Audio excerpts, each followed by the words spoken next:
Vamos dar como lido o primeiro orador inscrito, o deputado Domingos Dutra, que somará com o tempo do pequeno expediente. Vossa Excelência tem 6 minutos. Senhor presidente, deputado Exalci, deputado Onofre, eu venho a esta tribuna, nesta manhã de sexta-feira, após as gigantescas manifestações de ontem, para oferecer algumas sugestões. Não sou líder de nada aqui, Vossa Excelência sabe que esse parlamento funciona num esquema de líderes. Infelizmente, enquanto o Brasil pegava fogo lá fora, a Câmara Federal estava fechada. E eu tive que me agasalhar no Senado Federal, assistindo ali o senador Pedro Taque, senador Hollenberg, senador Paim, se revezando na tribuna. Eu queria aqui sugerir algumas ideias que eu acho que são fundamentais para a gente salvar a nação. Não é hora de pensar em eleição, é hora da gente pensar na nação brasileira.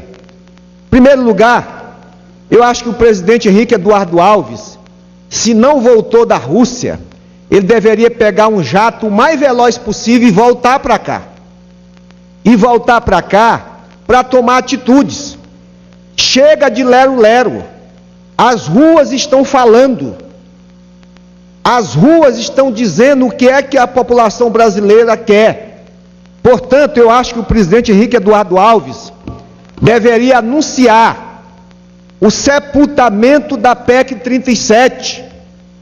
A população está dizendo: não queremos a PEC 37. Nós queremos que o Ministério Público funcione.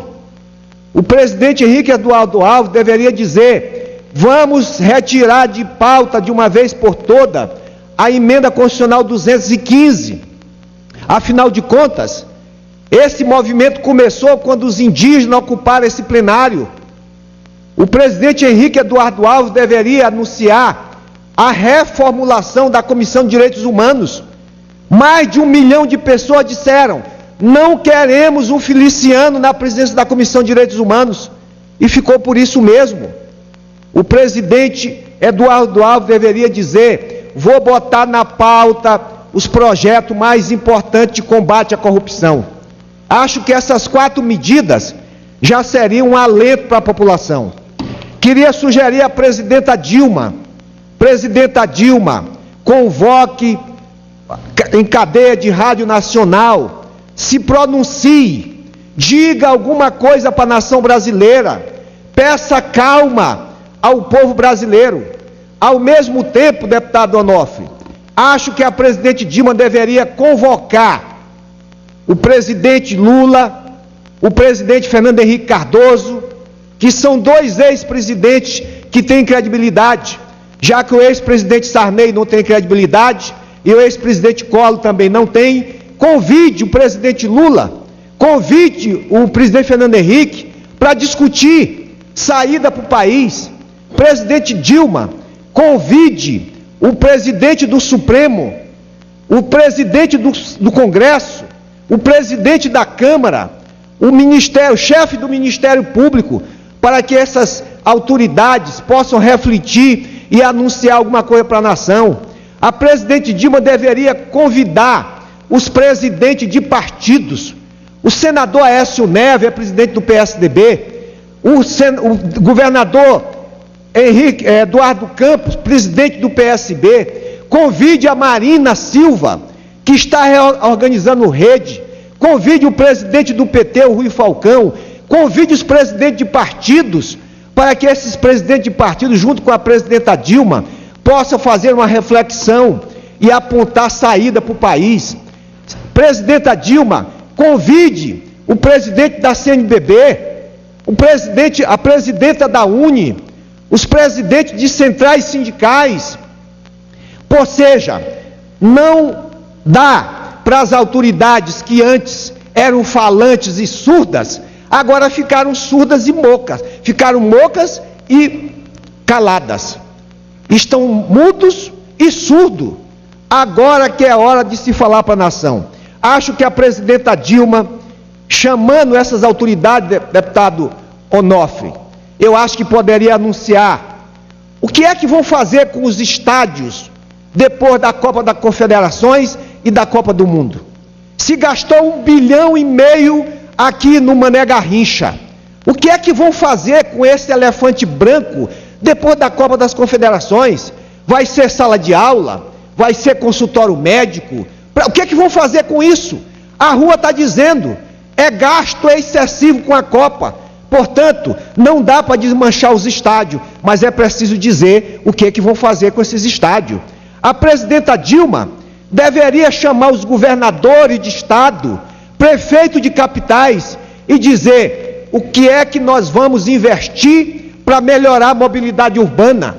Se gastou 27 bilhões em estádio, daria para construir 49 metrôs nas grandes capitais. Chama os governadores, os prefeitos de capitais e anuncie proposta para a mobilidade urbana. A presidente Dilma deveria chamar os governadores, os prefeitos de capitais para decidir o que é que nós vamos fazer com a saúde pública, com o sistema SUS. Vamos fazer o que com a PEC 29? Vamos aprovar a PEC 29 para destinar recursos para a saúde. A presidente Dilma deveria chamar os governadores para discutir o que fazer com a segurança pública. A PEC 300, nós votamos em primeiro turno para melhorar o salário dos policiais militares e corpo de bombeiro, empancou aqui. Qual é a proposta para a segurança pública? A presidenta Dilma tinha que chamar os governadores, os prefeitos de capitais, dos grandes municípios, porque esse manifesto não é o manifesto de São Paulo, é o Brasil que se integrou. No interior de São Paulo, em Campinas, em Ribeirão Preto, Imperatriz, no Maranhão. Ontem, Imperatriz, deputado Onofre, 6 mil pessoas se reuniram no interior do Maranhão. Portanto, é um movimento nacional. É diferente da Praça Tariq, lá no Egito, que derrubou o Mubarak. É diferente lá na Turquia, que estão se manifestando para preservar um bosque. É o país que está se levantando. Portanto, acho que a presidenta Dilma deveria convocar os governadores, prefeitos de capitais para discutir segurança, mobilidade urbana, discutir a questão da segurança pública. Acho que a presidenta Dilma tinha que revogar imediatamente a portaria 303, que afronta os povos indígenas. A presidenta Dilma deveria anunciar um pacote de demarcações das terras indígenas. Eu volto a dizer, esse movimento que estão nas ruas começou aqui com a ocupação desse plenário pelos indígenas, diante das provocações da PEC 215, dos projetos de decreto legislativo para anular a área de quilombo, área de indígena e contra os extrativistas. Se não anunciarem medidas concretas, nós não sabemos o que vai ocorrer. O movimento é pacífico, 2 milhões de pessoas saíram às ruas do Brasil e houve uma morte de um irresponsável que atropelou uma pessoa no Ribeirão Preto, em São Paulo. Um movimento que reúne 2 milhões de pessoas e não tem estrago significativo, é um movimento pacífico. Quantos morreram lá na Praça Tariq, no Egito, nas manifestações? Quantos morreram agora lá na Turquia? Portanto, é um movimento pacífico, mas se não tomarem medidas, ninguém pode prever se essa passividade não pode se transformar em algo mais grave. Portanto, eu queria aqui sugerir, para encerrar, eu como um deputado do Maranhão, que não tenho, minha voz não tem eco, não sou líder de nada, eu quis aqui nessa manhã de sexta-feira, sugerir ao presidente da Câmara, ao presidente do Senado, à presidenta Dilma, que convoque essas autoridades para se fazer uma reflexão, mas acima de tudo, além de reflexão, é preciso tomar medidas concretas. E a população está dizendo, não queremos PEC 37, nós queremos acabar o latifúndio, queremos mobilidade urbana, queremos finalidade com os estádios, queremos saúde e segurança de qualidade. Só cego que não vê e só surdo que não ouve o que a população está dizendo. Portanto, parabenizo mais uma vez o povo brasileiro que de forma pacífica está tentando mudar esse país e espero que as autoridades ouçam as vozes roucas das ruas, como dizia o Fernando Henrique Cardoso. Muito obrigado.